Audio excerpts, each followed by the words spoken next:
Last Tuesday, I watched a man in a suit explode at a barista because his latte had the wrong milk. That wasn't a small reaction. Red face, shaking voice, the whole room staring. 2 minutes later, another customer got the same wrong order and just laughed. Guess I'll try oat milk today. Same event.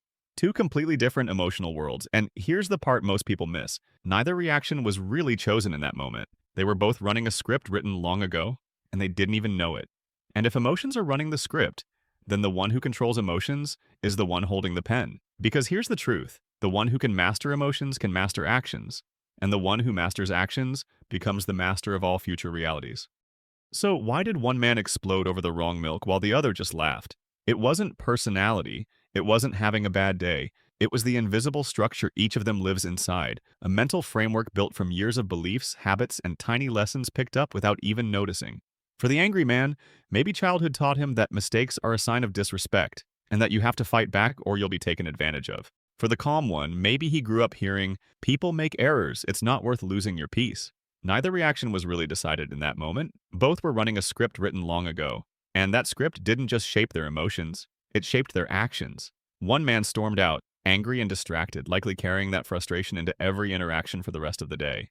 The other stayed calm, connected, and in control, free to make better choices in whatever came next. From the same moment, two emotions emerged, leading to two very different actions and ultimately two entirely different futures. Let me show you why this happens. Picture four three-quarter circles arranged in a square. Your brain swears there's a square in the middle, but there isn't. Your mind fills it in because it expects a square. This is how emotions work. Your brain fills in meaning based on the ideas you've already learned, and those meanings drive your feelings, which drive your actions. If you change the meaning, the feeling changes. If the feeling changes, the action changes. If the action changes, the future changes. Example, maybe you grew up believing anger is dangerous and must be shut down.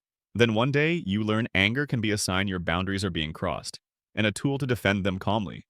Now the same moment that used to shut you down becomes the moment you speak up. And when the feeling changes, the action changes. And with it, the entire trajectory of a life. So if emotions are the gatekeepers to our actions, and actions are the architects of our reality, how do we gain control? Most people think emotional mastery means stay calm. It doesn't. It means expand your emotional library so you have more than one reaction to choose from. Here's how. Step 1. Seek out opposing perspectives. Not to argue, but to understand. Have coffee with someone whose worldview clashes with yours. Ask questions until you could explain their view as well as they can. You don't have to agree, but your emotional lens just got wider. Wider lens equals more possible actions. Step 2. Learn emotional vocabulary. Instead of "I feel bad," try "I feel overlooked" or "I feel overwhelmed." Each label points to a different cause and a different fix. The clearer you name it, the more precise your next move can be. Step 3. Change your environment. Put yourself in places where your normal doesn't exist. Different culture, different pace of life, different rules.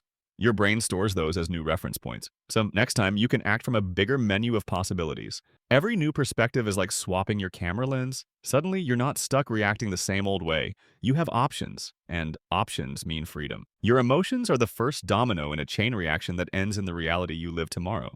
If you master that first domino, you master your actions. And if you master your actions, you are no longer a prisoner of circumstance. You are the architect of the reality that comes next. The viewpoint you're avoiding, the belief you've never questioned, that might be the single shift that changes everything.